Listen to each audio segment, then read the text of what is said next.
الافريقي يحاول يلقى الحلول، تصويبه ممتازه من نادر الغندري ويتالق شينا السماوي، يعني كانت مباغته من بعد حوالي 35 متر.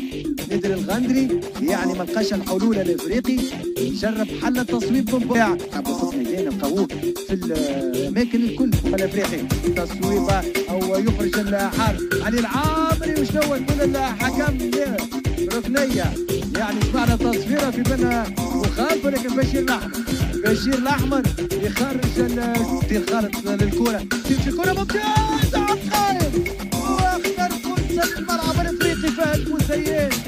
يعني مباراه يعني كيما فيها برشا تقاليد تاع كره قدم علي العامري، ومره اخرى شاهين السماوي، حمدي العبيدي ترجع الكره تمام، حمدي العبيدي شاهين السماوي ممتاز، شاهين السماوي مرة أخرى حمدي العبيدي، ومرة أخرى شاهين السماوي حارس ممتاز. تيجي حمدي العبيدي وجه لوان والهدف الأول للنادي الإفريقي، الإمضاء حمدي